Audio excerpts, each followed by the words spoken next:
तो हम इलेक्ट्रोस्टैटिक्स का नेक्स्ट टॉपिक स्टार्ट करते हैं। द्विध्रुव की अक्ष पर विद्युत क्षेत्र की तीव्रता, यानी हमें फाइंड आउट करना है intensity of electric field on axis of a dipole. तो ये एक द्विध्रुव है, यानी डाइपोल है, प्लस क्यू और माइनस क्यू। ये इसका सेंटर पॉइंट, और इसके सेंटर से आर डिस्टेंस पर यहाँ हमने एक पॉइंट ले रखा है P। ये पॉइंट P इस द्विध्रुव के सेंटर से R दूरी पर स्थित है। इस बिंदु P पर हमें विद्युत क्षेत्र की तीव्रता ज्ञात करनी, यानी E ज्ञात करना है। तो इस पॉइंट P पर दो चार्ज अपना E लगा रहे हैं, यानी अपनी विद्युत क्षेत्र की तीव्रता लगा रहे हैं। वो दो चार्ज कौन कौन से हैं? एक तो है प्लस Q और दूसरा है माइनस Q। तो प्लस Q जो यहाँ पर तीव्रता लगा रहा है वो है प्लस Q से दूर E1 वेक्टर। E1 है प्लस Q के कारण और 2 है माइनस Q के कारण। तो प्लस के कारण जो विद्युत क्षेत्र की तीव्रता होती है वो उससे दूर होती है। हम पहले पढ़ चुके हैं कि प्लस से बल रेखाएं बाहर की ओर निकलती है, यानी उससे दूर जाती है, इसलिए प्लस के कारण विद्युत क्षेत्र की तीव्रता उससे दूर है।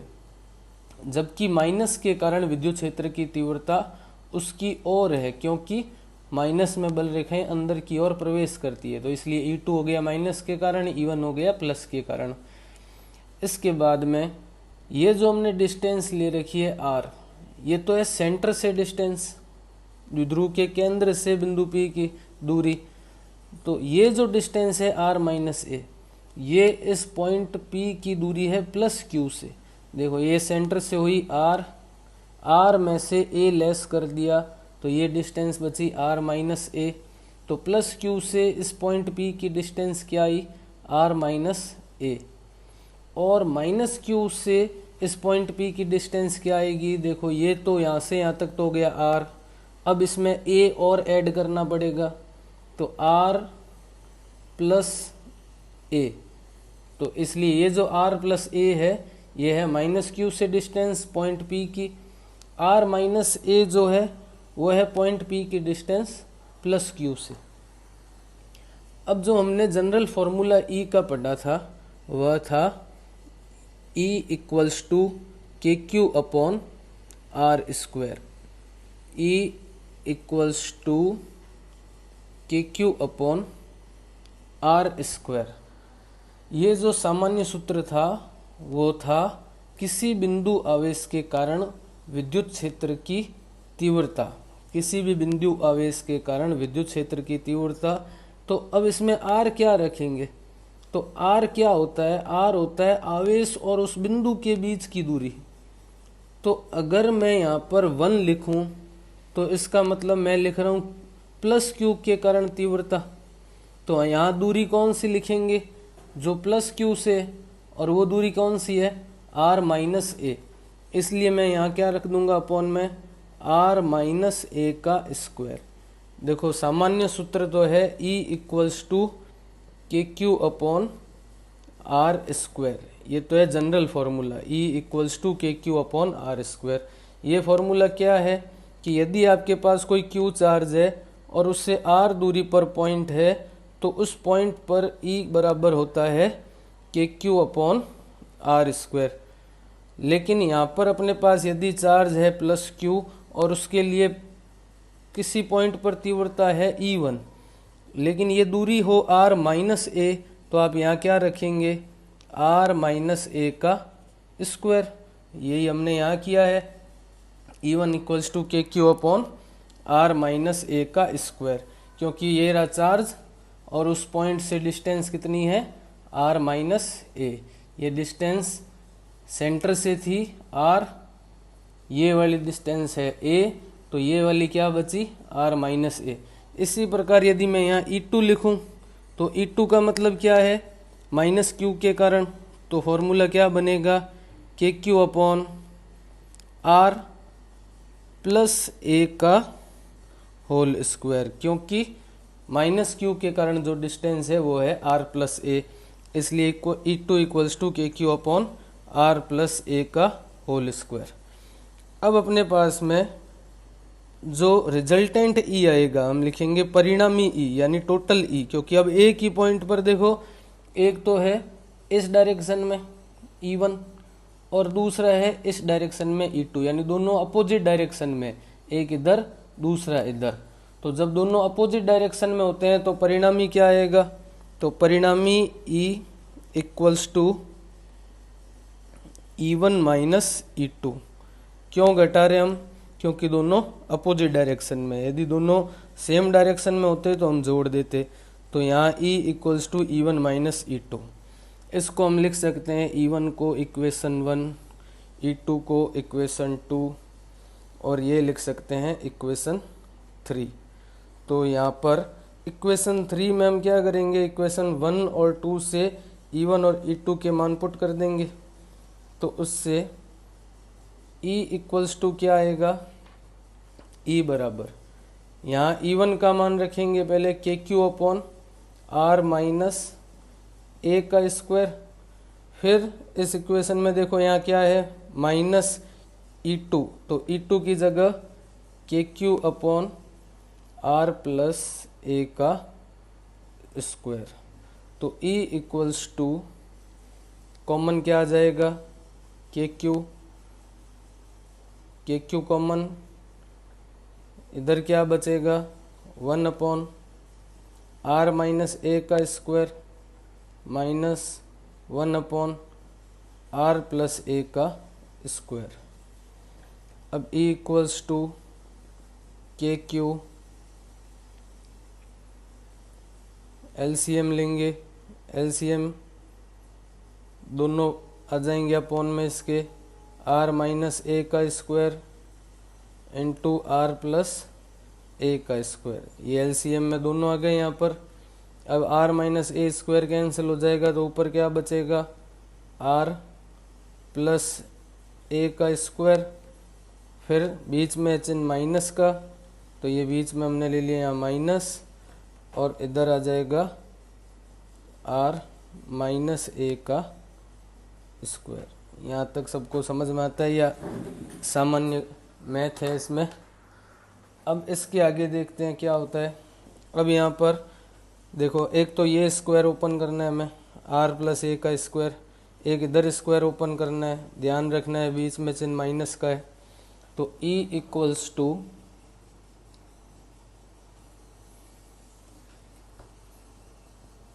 के क्यूब R कॉमन पड़ा था, हाँ पहला ब्रैकेट सॉल्व करते हैं। पहला ब्रैकेट है इसमें है R प्लस ए का होल स्क्वायर, तो उसको सॉल्व करते समय क्या कर देंगे, R स्क्वायर प्लस ए स्क्वायर प्लस 2RA, ये सॉल्व हो गया पहला ब्रैकेट। फिर उसके बाद में यहाँ चिन्ह है माइनस का, फिर है R माइनस ए का होल स्क्वायर। अब R माइनस ए का जो होल स्क्वायर है उसको सॉल्व करते हैं, R स्क्वायर प्लस ए स्क्वायर माइनस 2RA,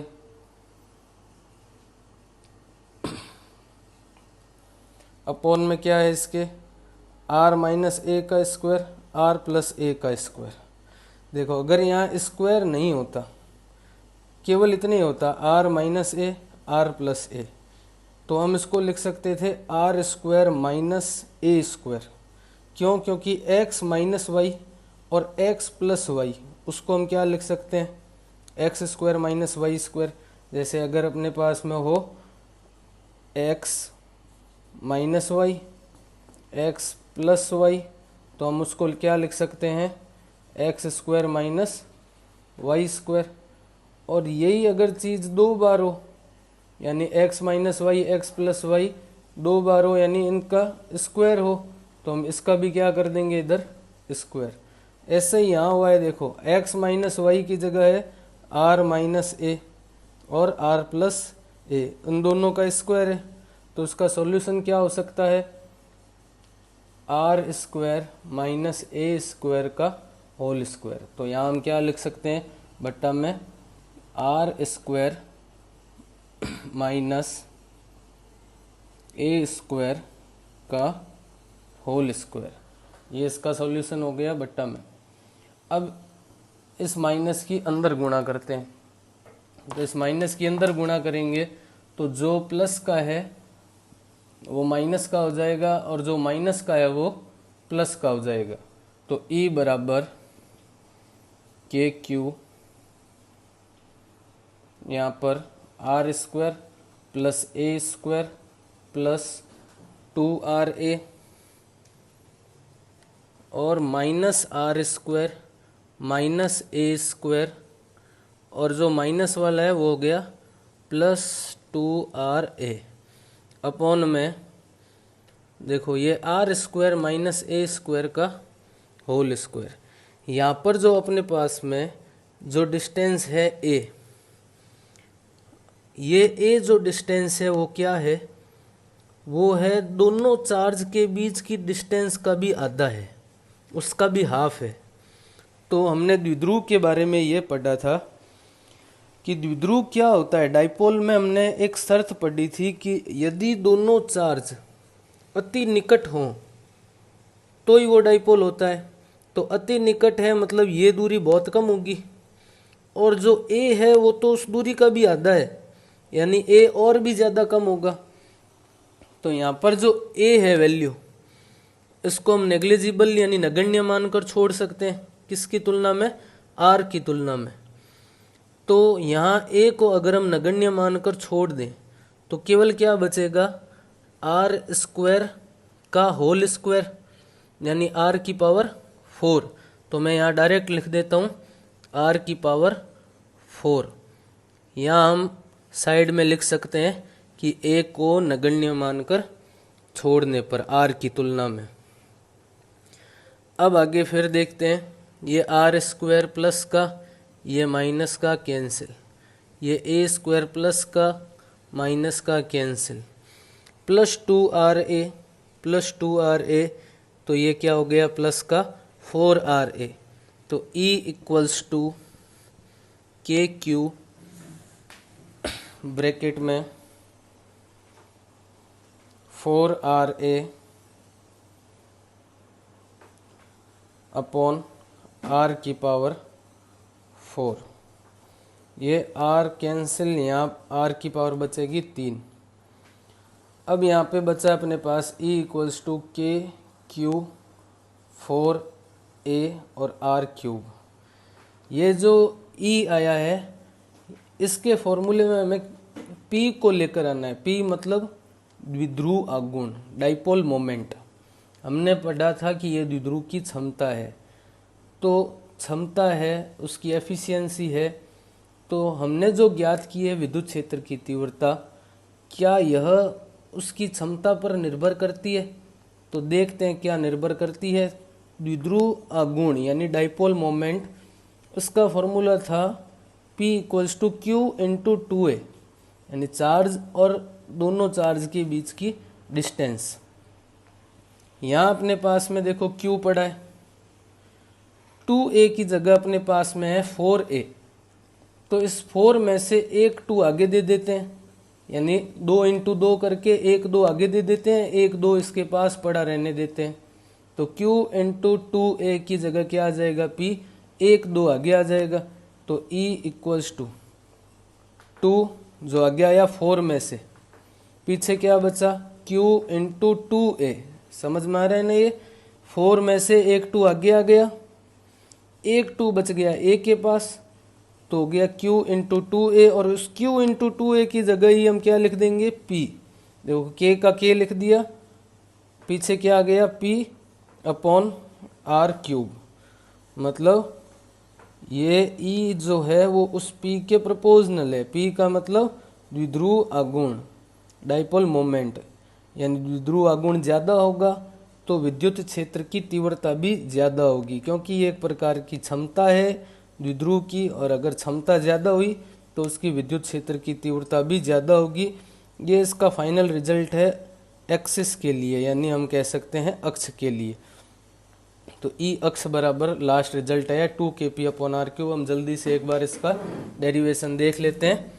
तो सबसे पहले ये द्विध्रुव प्लस Q और माइनस Q, इसकी एक्सिस पर एक पॉइंट लिए है हमने P, और इस पॉइंट P पर हमें विद्युत क्षेत्र की तीव्रता ज्ञात करनी है। तो इस पॉइंट P पर प्लस Q चार्ज के कारण जो विद्युत क्षेत्र की तीव्रता है वो है E1 वेक्टर, वो प्लस क्यू से दूर है क्योंकि प्लस क्यू से बल रेखाएं बाहर की ओर निकलती है, जबकि माइनस क्यू के कारण जो विद्युत क्षेत्र की तीव्रता है वो है E2 वेक्टर, जो माइनस क्यू की ओर है क्योंकि माइनस क्यू में बल रेखाएं अंदर प्रवेश करती है। तो E1 का फॉर्मूला है के क्यू अपॉन डिस्टेंस का स्क्वायर। डिस्टेंस क्या है, क्यू प्लस क्यू के कारण डिस्टेंस है आर माइनस ए, तो इसलिए हमने आर माइनस ए लिखा।